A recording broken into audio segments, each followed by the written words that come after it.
let's play the blame game. Can we play the blame game first? Okay. Let's do that. Who sits at the top of the blame game right now for you, Robert Ryan? Who? I detest the blame game, and I always. This is we're going to make you play it anyway, whether you detest it or not. No, I'm a big boy. I take my medicine here, but I don't like this. I don't like it ever. And anyway, I hate to say this, but this is Brad has got to figure out something. I mean, we don't want to hear. How many times are we going to hear and have a discussion about motivation, about effort, about the defense, about in the first half, particularly, we're down by 20. Let's start playing. And a couple of times out, 1 out of 5 times it works, Yeah. San Antonio, wonderful. A guy has to get 63 to pull you out, that's no, I hate to say it, but I don't know. You got to say he's got to face up to some responsibility for this, I would think. I think it's pretty equal all around. Like if I had to do my little blame pie, which we love on NBC Sports Boston, like maybe a third of the chunk is Danny, a third of the chunk is Brad, and a third of the chunk is the players. It starts with Danny Ainge put together a flawed roster and didn't have like somebody at that 4 position that they could consistently lean on. And look, he couldn't have planned for all the injuries they've had, but it's clear that when they've had at least just one guy out, it's left them paper thin on depth, and they've had to lean on, look, I like Shemi Ojale, I like Grant Williams, but they haven't been anywhere near consistent enough to carry the load that they've been asked to this season. All that being said, there is talent here. And when even last night against Miami, or these 2 games against Miami, they still have Kemba, they still have Fournier, they still have Jason Tatum. There's no reason they should be behind 20 points in what amounts to must-have games. So some of that falls back on Brad. Why are they consistently starting poorly? Why hasn't he been able to change that?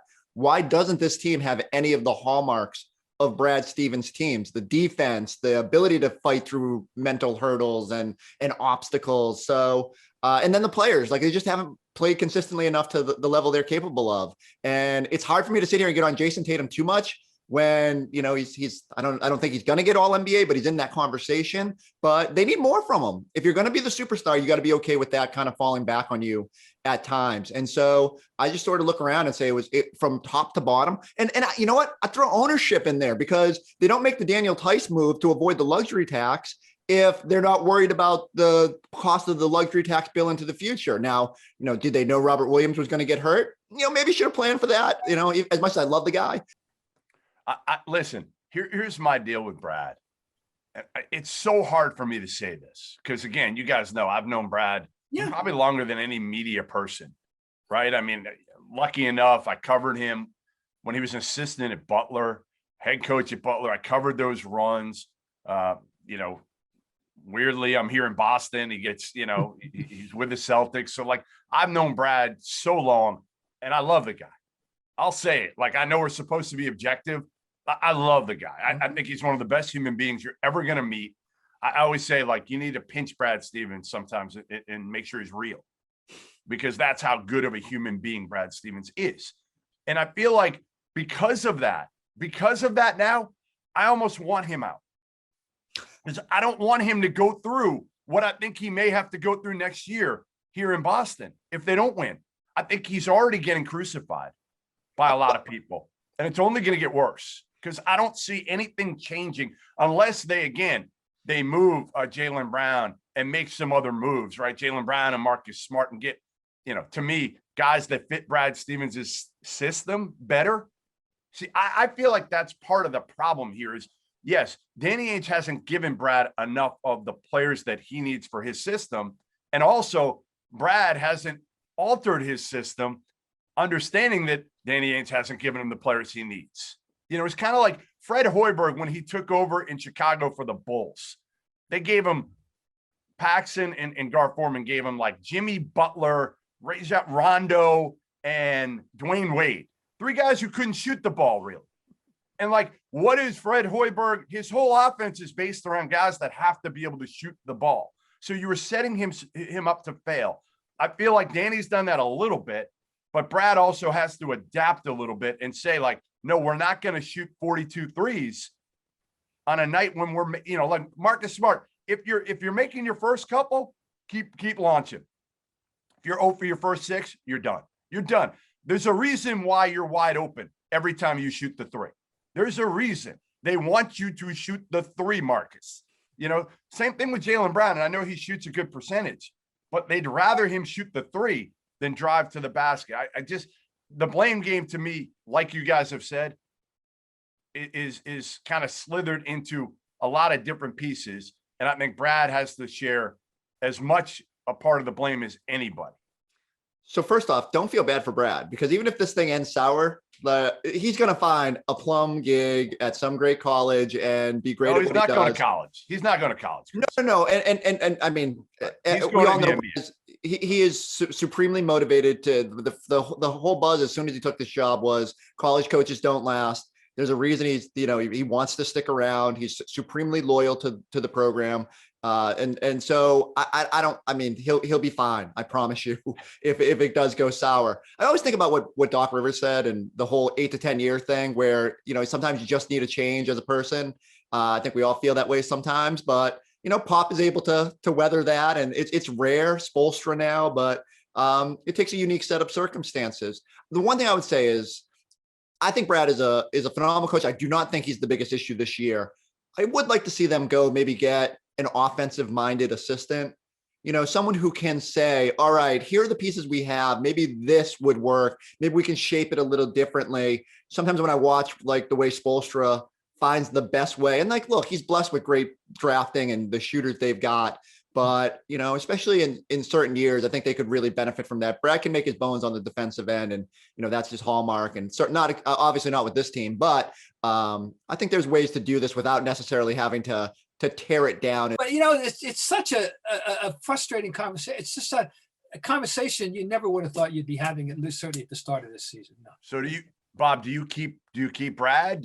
I mean, listen, you're at the point where I know you're still far more reluctant to make a move on Brad than I am now. I'm there. No, I'm at I that like point. what you said. I like what you said about wanting to save Brad from this inevitable, you know, this potential stink, you know, that could be that's going to emanate from all this. I would have I like that. I would get him the job with the Pacers.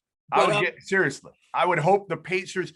Do you know? I don't know what the deal is with this, Chris. You probably don't either, because again, Brad's agent is his wife, so there's not a lot of leaks out here with his contract. But would there be an offset if Brad did go to the Pacers? Would there be an offset where they wouldn't have to pay him? I'm assuming he's making in the area of like $5 million a year, and he's got 4 more years. Oh no, it's way up. It's above that, because I think his last deal was at $6 million. I think he's up probably closer to 7.5 on the extension he signed outside the bubble, and that was for essentially kept him in there for 6 more years. Now some of that could be, you know, just extending the 3 more years on the end of that deal. My immediate thought is when the Celtics traded Doc Rivers and got that draft pick. What I was saying is, like, I think they could potentially make a trade, and you know, his deal could get picked up by Indiana or something like that. But I don't see Kevin Pritchard and Danny Ainge making a trade. I don't know how close they are after the whole Miles Turner situation. Yes. I don't know that's going to happen smoothly. Let's put it that way. So, but I do see that being the perfect situation, right? The Pacers are struggling. They've underachieved too this year, certainly. And Brad going back home, you know, to Indiana, like, it makes a lot of sense. But this is home now. Like, I get what you're saying, but his kids have lived like 90% of their lives here now. This is where they go to school. Like, I think I can see him sort of adjusting or addressing like his future when Brady gets to college or Kinsley gets to college. But I think in this situation, it's more like, you know, and I know we all kind of like ran with the whole, oh, I'm a masshole now, I drink Dunkin' Donuts and all that. But I think there's some truth to that, you know? But if he doesn't have a choice, I guess what I'm saying is, Chris, if he knows the handwriting is on the wall and Danny Ainge goes to him and says, hey, you know what, here's the deal. We're not gonna buy out 30 million. We can't afford to, but next year, if you can find something, let's have a candid conversation. If you can find something like the Pacers that will give you a fresh start, and we're off the hook for, you know, out of the 28 million or whatever it's going to be, we're off the hook for half of it. Go take it. Can we just say how preposterous it is that we went that from going from 3 Eastern Conference Finals in 4 years, and this idea that like Brad was going to be here in perpetuity, and now we're like, well, maybe if they could offset language in his contract. It's just so weird how things can change in one really disastrous, ugly season. 1.5. 1.5. Yeah, that's fair. The bubble wasn't great either for them. They went to the Eastern Conference Finals. They did. The expectations were. It's weird because the expectations going into the year a year ago weren't that high, but then as Tatum became Tatum, then they and again, I still tell people, like, if Gordon Hayward's healthy, I think they beat Miami. At this point last year, gentlemen, remember, they entered the bubble playing great, and Hayward everybody was saying, this is it. This is why you got Hayward. He distributes. He's a perfect fit with these other guys, but blah, blah, blah, and then he got hurt, which he always does. He's hurt now.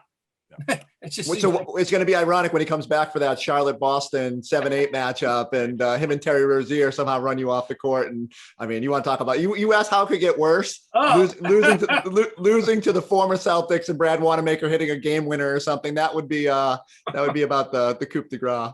Hi guys, Cedric Maxwell here. I want to take a minute to tell you about Marigold Medical.